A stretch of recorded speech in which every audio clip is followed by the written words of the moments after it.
me. My name is Amir Khan. I am your host, and the format for everybody's information, it's a 40-minute call. It's restricted to 40 minutes only. Every week I choose a topic. It's most likely the topic is that interests a newbie in our SlowFlip program, and then I'll take questions at the end. And the other sessions that I do are where I bring on guests that talk about our SlowFlip experience. Having said that, happy Halloween to everyone. Glad that you made it. I know some people told me they can't make it today because it's Halloween. I understand. So today is going to be exciting. We are again talking about raising money from private money lenders because I think this topic is so important that no matter how many sessions we do, it's not enough. So today we have a guest, Angela Fields, who's going to share her experience. I'm going to mute everybody's mic, so if you see your mic is unmuted, keep your mic muted for now until I unmute you. Angela is going to tell her story and is going to explain how she had success with some private money lenders. Also, I'm going to do something that I've never done before. So we're going to test it out and see how it goes. What we're going to do is we're going to do some role playing, which means I have some guidelines for you to help you with those. We're going to figure out a 15-second elevator pitch so we can make a pitch to a potential private money lender. And then we'll just role play and we'll see how it turns out. Because a lot of times we have questions in our head that we think this is how the conversation will go. And sometimes we just think it's just one word, or what if he or she says this, what am I going to say, you know? So a lot of time it helps if you rehearse and you have some idea or some kind of a pitch that is prepared and it helps you with that. So we're going to do that towards the end as well. All right. So having said that, I am going to unmute Angela. Angela, go ahead and unmute yourself, please. Hey, How are you? I am good. How are you? I'm great. So Angela, what we're going to do first, I'm just tell us about yourself. When did you first join the Freedom Accelerator program? What is your background? Whether you have real estate background, corporate world, just give us some background about yourself. Not nothing to do with private money lending yet. Just your background, please. Okay. I have really no experience in real estate. I was a teacher for many years and got out of that, and I was working in a corporate world of working for a financial advisory company as an admin assistant, and had been doing that for several years. And then around this time last year, 2023, I had been studying different real estate techniques, and nothing just resonated with me. And so I came across Scott's program around this time last year and started researching it, and um, and just fell in love with it. And so I joined around this time last year. Okay, perfect. So what is how many slow flips do you have right now?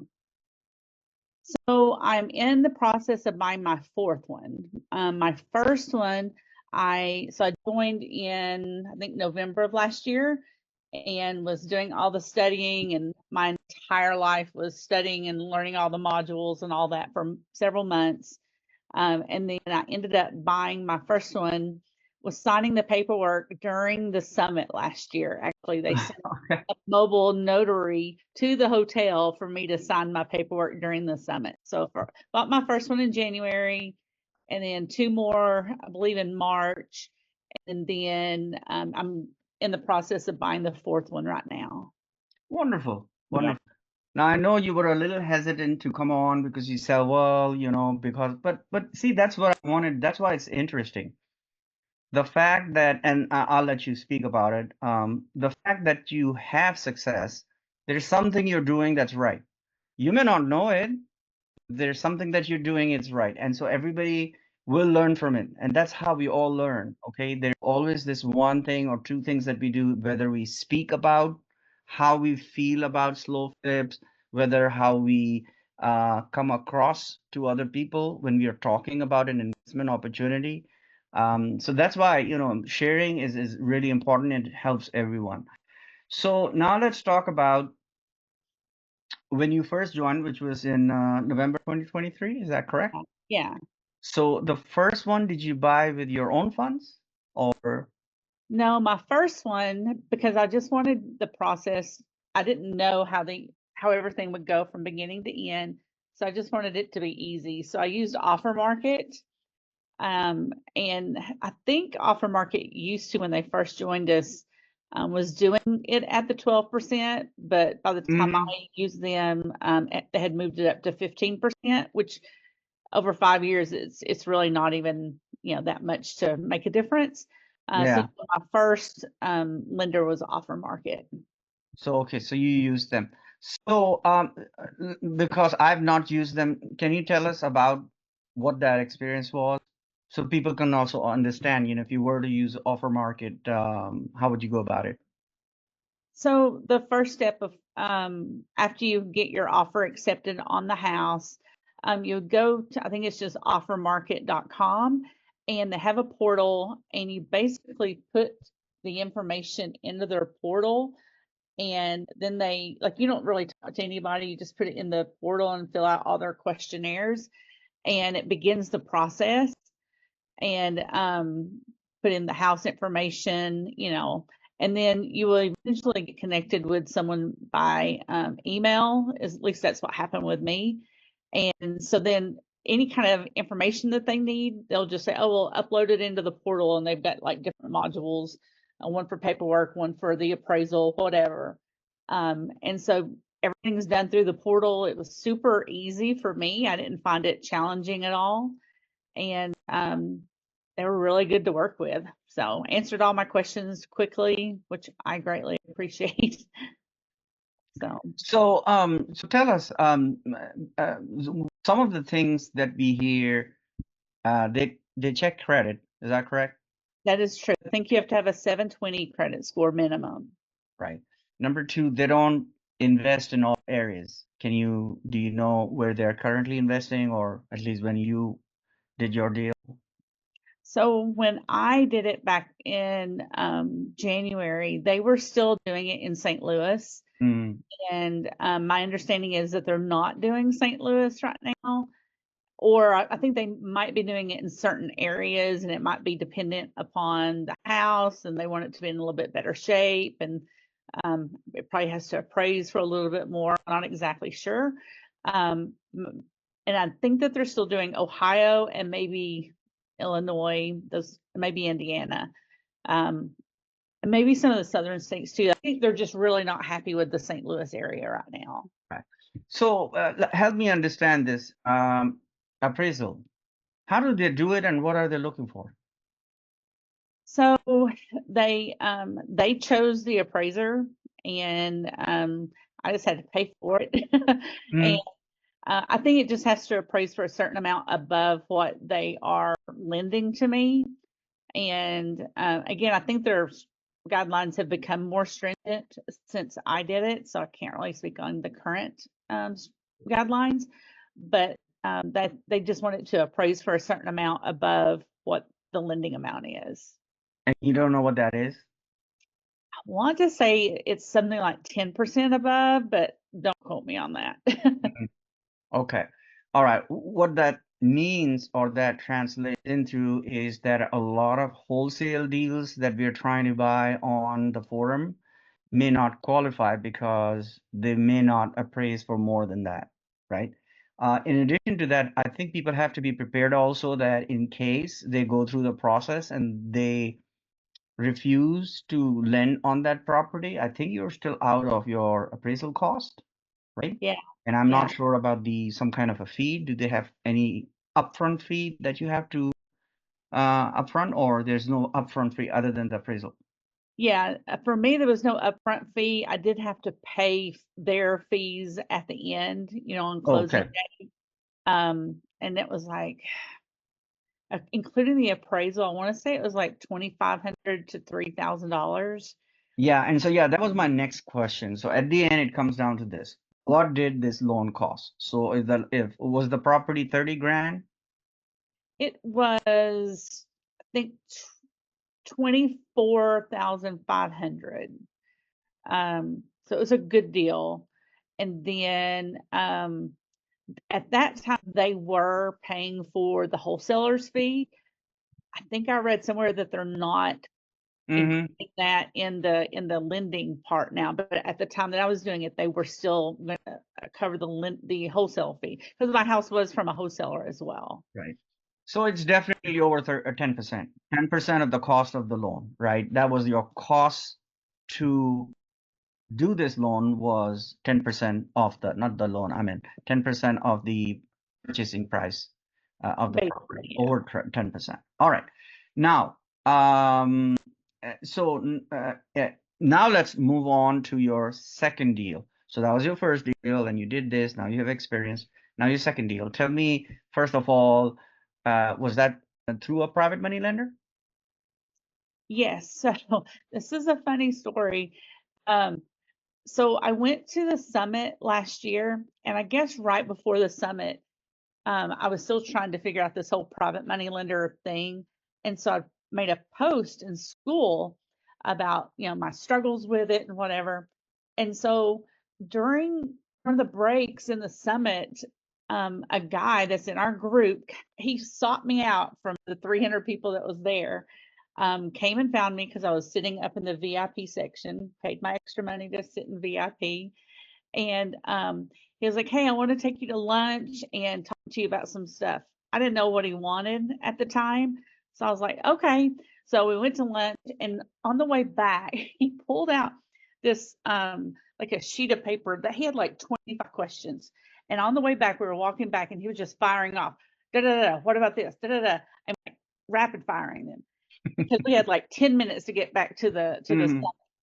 and so as we were walking into the door to get back to our meeting, he goes, "Okay, I think I want to be your lender. Let's talk more." And I was like, "What?" So he sought me out, and I was very like skeptical because I'm like, "Who does that? Well, that doesn't happen." So I went and talked to some of Scott's people, and they were like kind of vetting him for me and asking people, "Do you know him? Do you know him?" And even talked to Scott's wife about him, and she recognized who he was and whatever. And so it was just funny. So he ended up being my lender for two houses, my next two Oh, houses. pause here. See, that's the Sorry. exciting story. I told you it's going to be exciting. Okay, here's my question. So he was attending the summit, but he's not a member of the slow flip He community. is. He Is is. a member. Okay. So now let's talk about, because see, something triggered it, right? Yeah. What triggered it was your message. Yeah. You may not know it, but I think that's what the trigger was. So tell us about the message, or whatever you remember. What did you put on it? Especially the emotional part, because that's what gets people interested in your message, right? Like the struggles that you were talking about. So please share that. So I think I did what I'm seeing a lot of people do when they're first beginning, where I went online and searched for private money lenders, and I'm like, "Oh, okay, I found some." Well, none of them ever worked out because they're not really what we're looking for as private money lenders. And so I just kept going into hurdle after hurdle. And so I think I just did like a gripe session posting and was kind of explaining, well, how do you get the private money lenders? And they say they're private money lenders, but they're not really. Because like one of them would not lend on anything other like minimum of I think of 50,000. And I'm like, no, I just need 30. So just little things like that, they just kept being a problem. And so I think my posting was just asking for help, saying, well, who gives some advice on private money lenders? How do you find them? And these people online are not the ones. So I think it was just that. So, did this person, when he was talking to you, I'm sure at that time you shared with him that you already have bought one. Yes. So he knew at least you had track record. Number two, he knew that you were, what's the word that lenders use? A lender had vetted you Yes. and had lent you money. So that was also your credibility. So Yes. recognize that. See that? So people who lend money, they're pretty smart people. At the end, they are using their logic to understand, well, if I lend this person money, remember, they're not really interested in getting their property back. You know, when people say, well, they can foreclose, that's not what they're trying to do. What they're trying to do is to actually make 12%. They want you to pay them. So they Yeah. just want to ensure that you're going to actually pull through on that, right? So that's excellent, great. And so he did too, right? And I'm sure he's going to be doing more once his funds come back in. That's his plan. He is in the military and he's out of the States currently. And so he's supposed to be coming back into the States, I think, this week. And not that he's ready to do another deal right now, because he's also bought one house as a slow flip for himself. But he has told me that, as his funds start coming in, he does want to do more deals for me. Wonderful, wonderful, perfect. All right, so let's move on to Okay. the next one. How did you first of all, how many do you have right now? Total private money lenders. If you count offer market, then that's three. Okay. Three. All right. So let's talk about the next one. How did you get your next private money lender? So I started attending some local real estate meetup groups here locally in my city.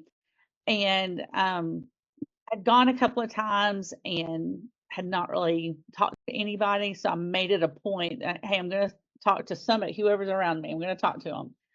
And I started talking to this older lady and ended up, her whole family was sitting in front of me. And then I think it was her grandson started talking to me and he introduced me to his mom. And so she and I talked briefly because it was loud. And I kind of told her what I was doing and she was interested. And so we shared emails and things like that. Well, once she found out everything that we're about, of course, discussed it with her husband, like they were ready to jump on board. So they actually joined the group as well, and have been buying properties on their own. And we've become friends throughout this whole process. Was not even thinking about her being a private money lender, just as a friend because we shared other interests as well.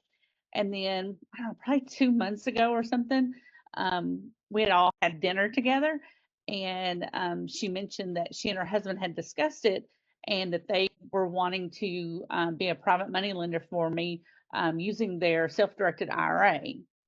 So, so we're in the process of doing that one right now. So I'm really excited about that one. That's just wonderful. So, but you see, this last step that you mentioned, going to a RIA, Yeah.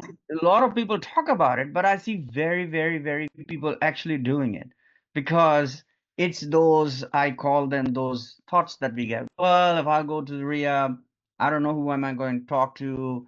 I don't know if I can talk really well. So tell us about that. What were you talking to them about? Tell us, give us some ideas. Like, what was the discussion about? So at that time I was working at the financial advisory company, and the guy that's in the office next to me, he's also into real estate, and so he and I were going to the meetings together. And he's much more outgoing than I am. So he was like flitting around talking to everybody, and I was like, eh. I was really nervous. I don't know why. Um, and so that's why the first few times I didn't talk to anybody and kind of ran out after the meeting was over. But that one Hmm. time I was like, I don't know what I'm going to do. I'm going to just talk to somebody. So that one little lady just seemed so friendly. And I really don't remember what I said, but it just started the conversation, just trying to be nice and friendly. And it always Hmm. starts with, well, I know everyone always kinda introduces themselves in those meetings of, "Oh, what do you do in real estate? Mhm, How are you mhm. involved?" And so I think it probably started off like that. And of course, it kinda bounced from her other family members to the same kinda thing. Wonderful. So it sounds like you were just being yourself. You were just Yeah, having a conversation. You were not making a hot pitch, right? And a normal conversation usually translates into, at some point, somebody asking, "So what do you do?" And that yeah, is much more natural than saying, "Hey, I'm so and so, and I'm a real estate investor, and I do this, this, this, this." So in the first sentence, instead of even asking, "How are you? Where are you from?" yeah. You just started in your pitch, and that itself is not a good way. So see, we are getting all these uh, clues from your experience, just listening to. Can you please, everyone, keep your mic muted? So that's great. Angela, so tell me what is your strategy? Are you now seeking private money lenders, or I'm sure you're going to change you've learned some things, right? So are you going to change the way you approach this, or Um, I've got I have my ears open. I think that's the biggest thing that I've learned is that there's money everywhere, and I just didn't realize it. So, for example, my nephew, is also into real estate, but he's got this friend that, he's been friends with him for years, and they're probably in their mid 30s or whatever.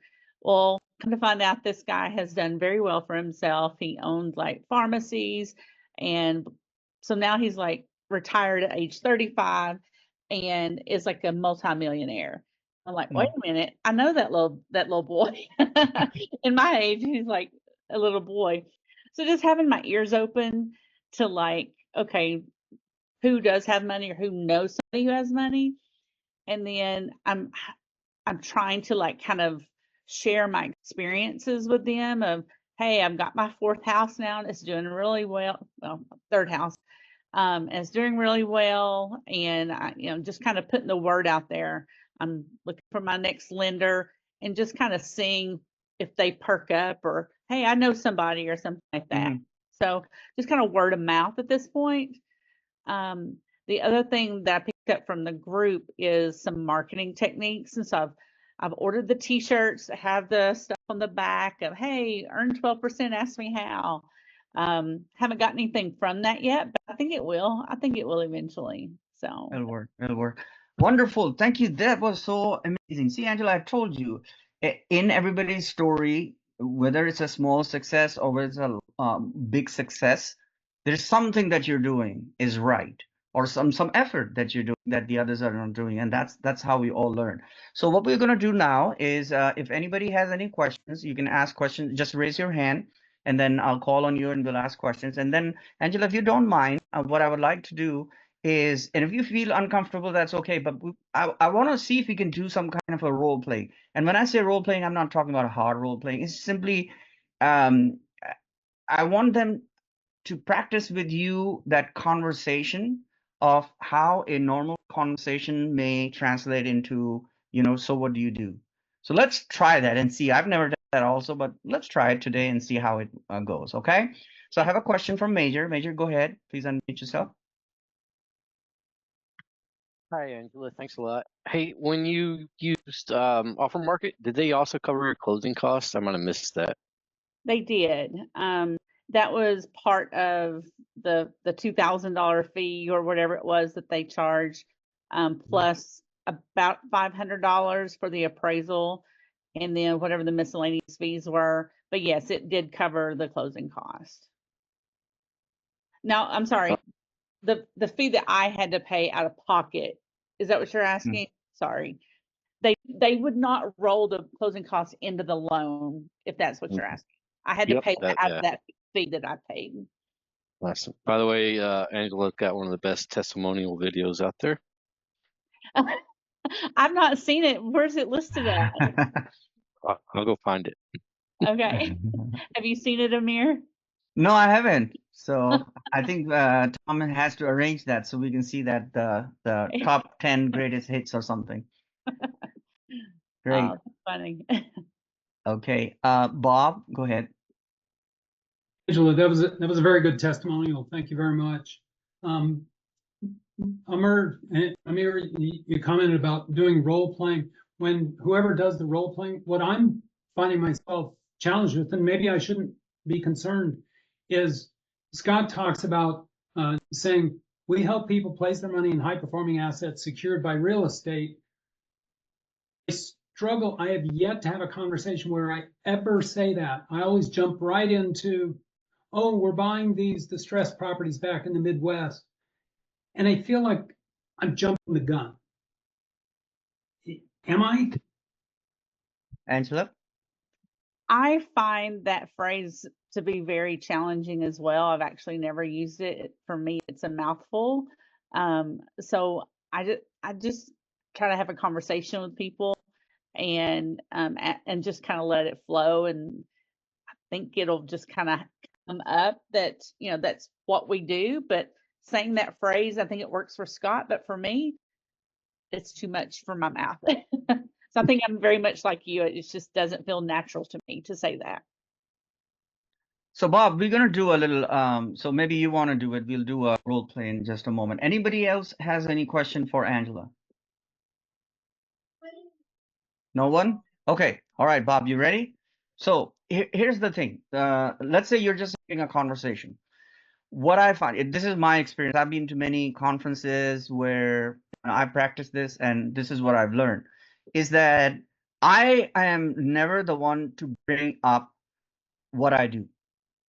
And that is really the key. Because if you bring it up, then it becomes a pitch. So you don't bring up what you do. You should be, and that's how relationships are built, is you should be naturally inquisitive about the person you're talking to. You learn about them, right? And people love talking about themselves. But at some point, they're going to pause and they're going to say, what about you? And that's your natural way of saying, well, this is what I do, in a very matter of fact way, right? Again, you're not making a pitch here. This is you just introducing yourself, but this is what I do, you know? Now, obviously, context is very important. Now, what if you are actually meeting someone and the purpose of that meeting was what Scott teaches us? That also works really well. Let's say, which is a typical example, is if you meet your old friend you haven't seen for a while, and you say, hey, it's great catching up with you. And so what are you up to nowadays? And so now you have the opening, you mentioned that.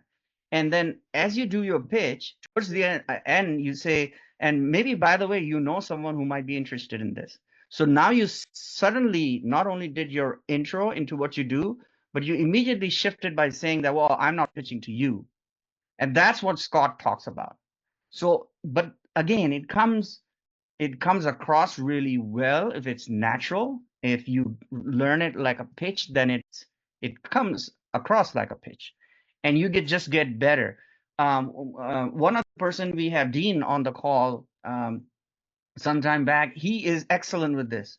He just talks and talks and talks, and he's so excited when he's talking about it, and he's just sharing all this information. And that's what he does. He just starts by asking people what they do. And also, when you start the conversation by asking what people do, that also tells you where they are, what the situation is.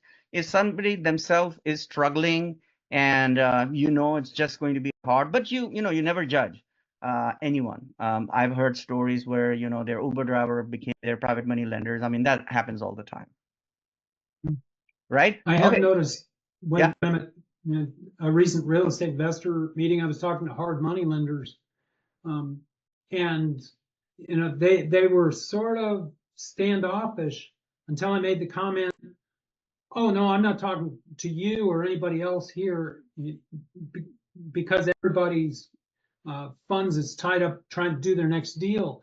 And as soon as I said that, there was a huge switch in their demeanor. I could tell their defenses came down. They opened up. It's exactly what Scott said. But I wish I had done that earlier. And still getting, you mentioned David is here. Is that who you said that's quite good at this? Dean. Dean. I'd love to hear him. Yeah. He was on one of our calls earlier. So if you go back and look at the old recordings, you'll see he actually talks about how he does this. And one of the ways he's very successful is he goes to Riz and he's just talking to everyone. And he's just like, I don't really care. I will talk to anyone. And at some point, somebody's, just zones in and says, wait a minute, I'd like to talk to you more about it. Right. And so also sometimes it's a numbers game. Sometimes we are thinking that, oh, this is because this is $30,000. It's just one person. No, it could be you may have to talk to 10, 15, 20 people before one person might be interested. Also, as you do more, you get better at it, and then it'll become easier for you. So unfortunately, these calls don't have a lot of time. Otherwise, we could do a full role play. And I feel doing a role play requires context, and you have to do the settings, and then you know what to say. Maybe we could do that in a future call. But do you have any other questions? Do you have anybody else has any question for Angela? No. Okay. Well, Angela, thank you so much for sharing everything. I told you that just by talking about what your experience is, it's definitely going to be helpful for someone. So I thank you for being a guest here. So for everyone else, I did have a little presentation that I had prepared, but I think what we talked about was more valuable. So I didn't want to do that. But maybe in a future call, let me just tell you what I had prepared, and maybe I could do that for the next call. This is what I do. There is something called a 15-second elevator pitch. Everybody should have it prepared and should have it practiced. Now, whether you use it or not, that's another thing. Because I know, these things become, oh, I probably will not use it. That's not the point. The point is have something ready with the words that you need. So, we can talk about that in one of the future meetings. So you should have your 15-second elevator pitch.